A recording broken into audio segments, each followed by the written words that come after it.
Hey, Hi, Shamaria, what's going on? good. How are you? Not much, not much. I don't know, push the telephone on the phone a little bit Yeah, I'm further. trying to yeah, I'm trying to adjust this a little bit here. Yeah, don't make it too close so you can have enough space to see it. Okay. All right, we got it. Yeah, we just gotta adjust. Yeah, All right, I think that's good enough, right? yeah, that's good enough. So, how are you today? I'm great. How are you? I'm great, man. Just running around, trying to get running some errands, trying to get some business done and stuff like that. But I'm excited about, what I mean, there's a little bit, I did a mistake. I should post that on my on my page to let them know about doing the interview today. But like I said, I got so much going to my mind. But I'm excited Will we doing be that. able to download this? I think we can, right? To Yes, record. yes. Okay. As you can see over there, they have an N, and then when you show N, there should be a button over there where it should say on your screen to download or save or something like that. That's when you'll be able to do that. Okay, okay, great. So like when I click on this X, I'll be able to um get the options. Not this X. Like it'll be like in the top corner of your screen, and they're gonna actually, do you want to save it to your screen? Then you're gonna say yes. Oh, once you end it. Yeah. Well, once the live is in. Okay, okay, Okay. fantastic. Okay. Now, awesome. Now we don't have nobody is watching yet, but that's okay. So before we start, let's get a little bit information about you and what do you do. Okay, yeah, thanks so much, first of all, Carly, for having me on here. I really appreciate that. I don't take that lightly, so that you would invite me to be a part of this. So, yeah, so what I do is my name is Shehara Wooten, and I own Your Story Financial, which is a virtual fee only fiduciary financial planning firm. So now say that 25 times fast. But yeah, so it's a tongue twister, but basically it just means that I work with people through technology, kind of like what we're doing now. I use technology and I help them with their financial affairs. So we cover retirement planning, education, cash flow management. We talk about net worth. We talk about risk management and just really looking at that and just really what is the vision and the story that you want to create for your financial life. And I work with um, with STEM professionals as well as women professionals. And the reason why I picked those is, for one, I'm a woman, and then I also am an electrical and computer engineer by training. So I went to Wow. Ohio State, and got my bachelor's some time ago, and then just decided to change careers because of just my passion for helping people with financial literacy. So that's a big deal for me. Just really letting people know how to save and how to move forward with their financial story. So it just really tied in well. So yeah, thanks again for having me. No problem. So you say you study as an electrical engineer?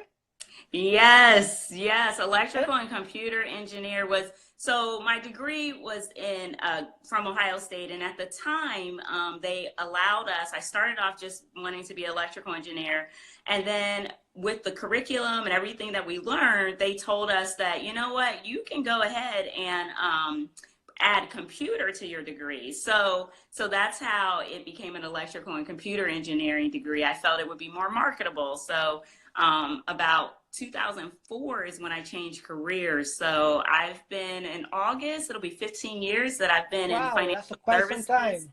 Yeah, so it's So been some are you time. still do that? Do engineering? Yes.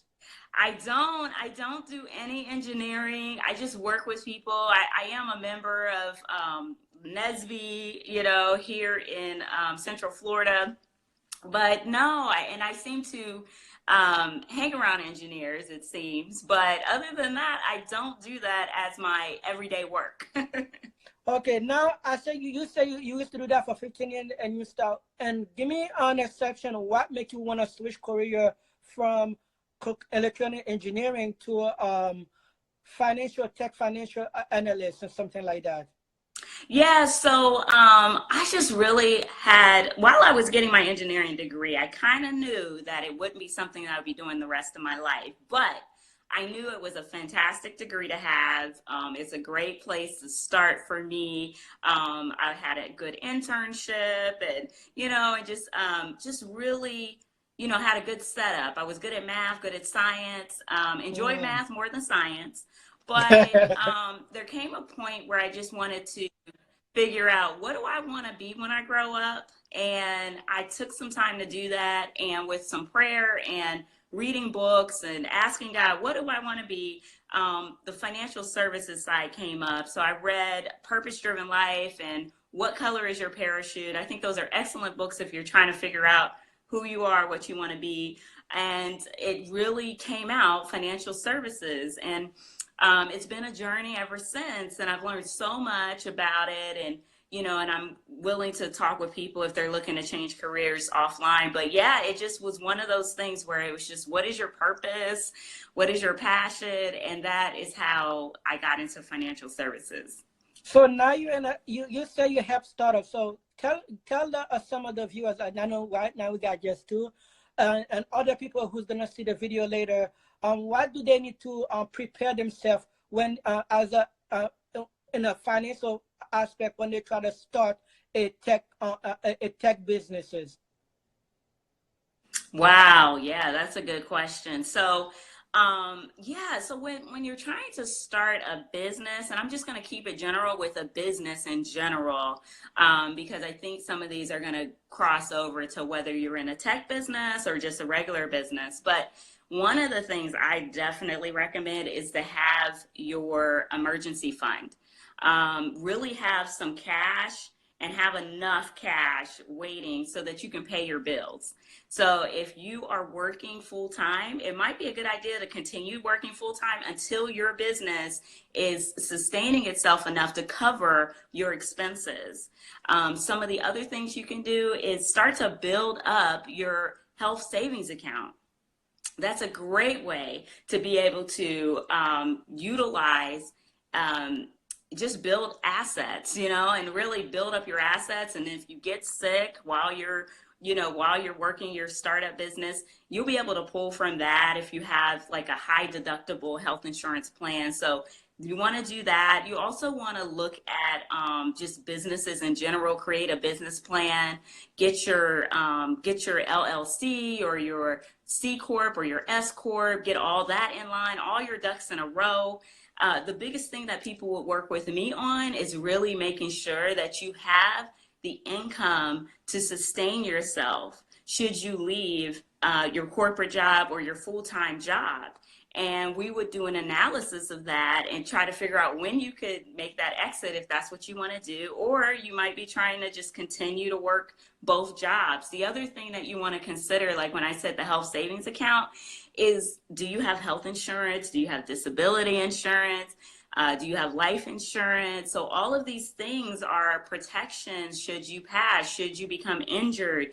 You want to look at that. One of the things, since I have been in my own business for about 3 years now, one of the things that I did was I looked into an organization that I belong to. So trade organizations, a lot of those can give you access to like group insurance, so you can get long-term disability through them. You could even look at life insurance. So while you're working at your company, if you're planning on leaving, look at getting a policy outside of your company. If the company that you're working for gives you insurance, but they don't allow you to take it with you should you leave the company. So those are some of the things. There's a lot of things, but those are some of the things I would think about, is how you're going to protect yourself, how you're going to replace your income. So everybody's going to be different in terms of what they want to do. Some people want to just continue to work full time, and they're okay with that, and they're just going to do this business on the side.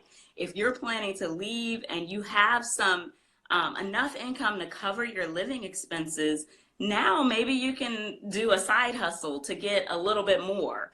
But yeah, those are some things that I would consider if you are planning to leave your company and start your own business.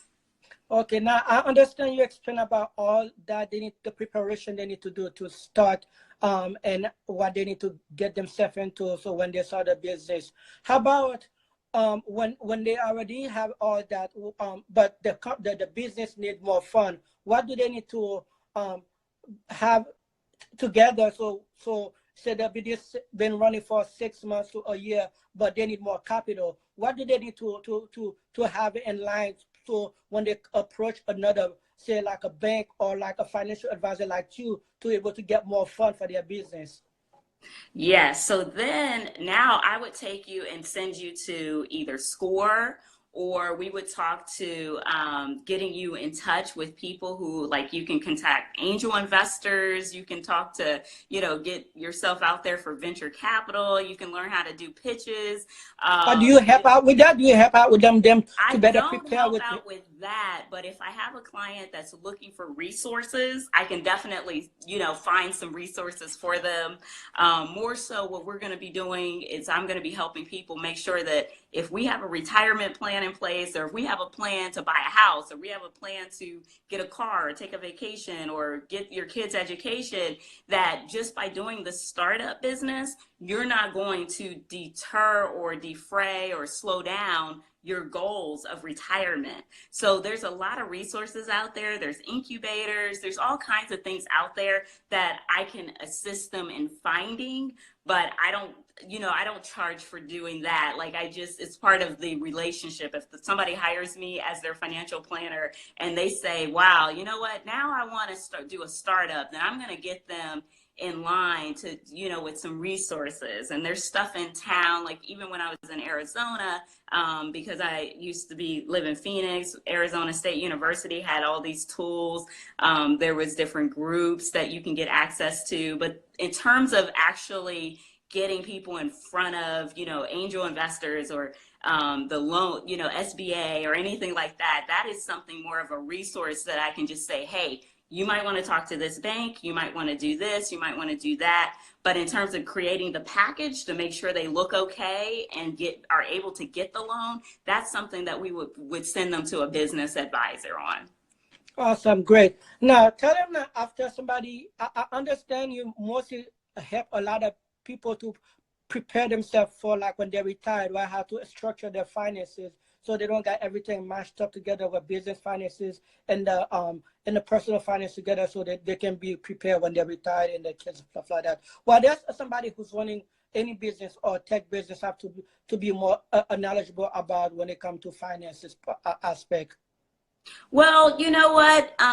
Definitely, like you mentioned, you want to make sure your finances are separated. You want to have a business bank account. You also want to look at getting errors and emissions. If you're like in a professional type job or type business, you want to get business insurance. The other things that I could think of when you mentioned that in terms of these startup tech companies was, as you're growing, you can start to look at different retirement plans. Like, say, you can do your own Like, you mean qualified. like if in a beginning stage? In the beginning stage, it just really depends on how much revenue they're generating.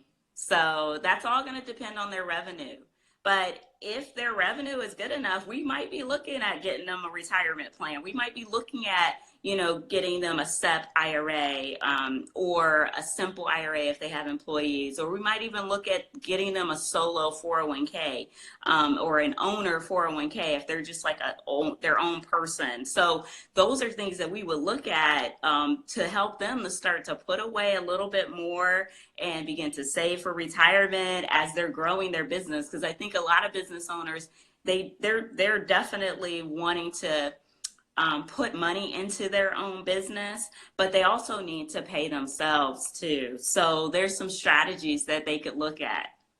So how about like somebody who like found a business, I get they start a business. How about the structure about make sure every finance is all right for like say like every employee in order, like make sure so not just him but people who gonna financing their retirement income, or like their like a 401k and stuff like that. Do your business deal with all that as well, like helping them get their structure for their other people that they're paying. So probably their 401k or so like everything is, you know what I mean, for the finance for the business doesn't go bankrupt or doesn't damage the business and stuff like that.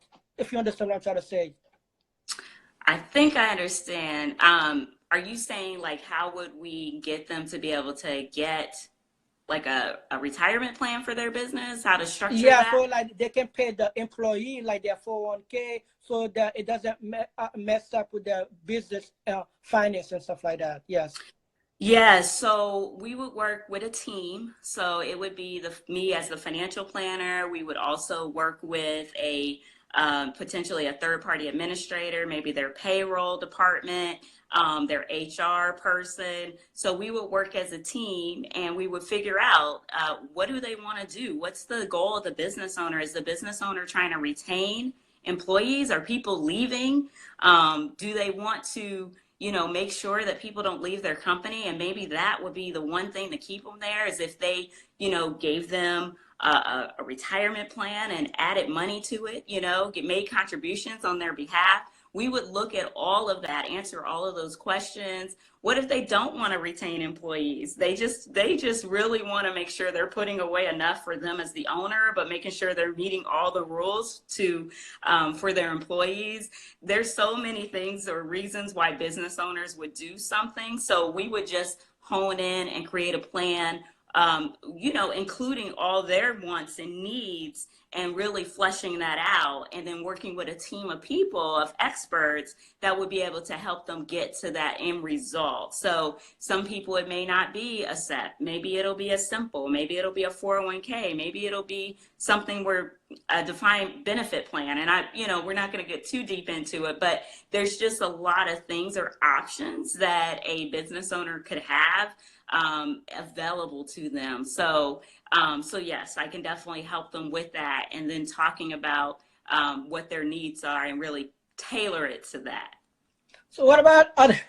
Nice, that's great information. So what about your business? What about somebody who wanna get into that financial aspect of tech? What about if they don't wanna be in a like startup, but they wanna be in a be somebody like you who wanna help their financial business through tech or any business like that? How do they get into that?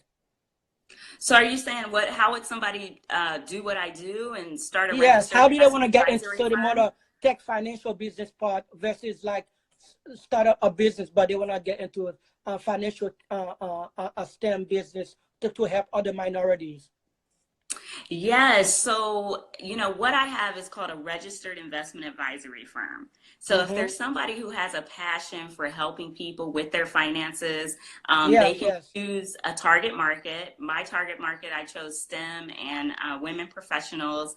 And I specifically chose a registered investment advisory firm because So you so mentioned maybe minorities, you mentioned people of color, and I chose that because this business model allows me to work with people regardless of their age or their assets.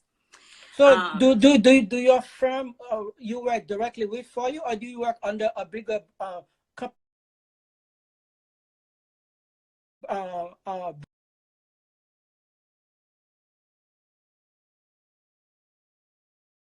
or is that just straight your financial business? your Story Financial is a registered investment advisory that it's an LLC, and I work for the firm, Your Story Financial. So Oh, I have okay. vendors that I connect with and all that good stuff, but it is actually my firm. So what I did once I learned that I could create my own firm, I had been in the business, I told you guys, since 2004. I had no idea that I could start my own firm. So Nice. in 2004, I didn't have any idea until 2016. So 12 years in the business, and I started my process in How was the 2002. process? What's that? How was the process, the journey? Did you Well, have it's little been a hurdles? journey. It really has been a journey. I mean, I'll take you, I could take you back to 2002, but basically when I decided to start my business was in 2016. And how I learned about it was I had called a friend of mine who had left the firm that I was working at. And I said, "What are you doing? I heard you left, and what are you doing?" And this was in March of 2016. I remember the date, March 7th, 2016. And I said, "What are you doing?" And she said, "Well, I left, obviously, and I am going to start my own firm, or I have started my own firm." And I said, "What? I didn't even know you could do that. I thought you had to work under somebody." And she said, "No, no, I became a registered investment advisor." And what I did was I found this organization called XY Planning Network. Look them up, XY Planning Network. There's other firms like Garrett Planning Network. And about 5 years ago, 6 years ago, this was not really available. Nobody really knew about this, but a registered investment advisory firm's been around since about the 1940s or so. So it's something that's been around, but I just wasn't aware of it. And they helped me, actually. I became a member, and they actually worked me through the process of helping me to work with the state and start my own registered investment advisory firm. And I learned so much, and the process was great. It was a big learning experience because you had to become licensed, and you had to make sure that you met all these requirements that the state provided. And at that time I was with the state of Arizona. Now I'm with the state of Florida, but I'm actually with both.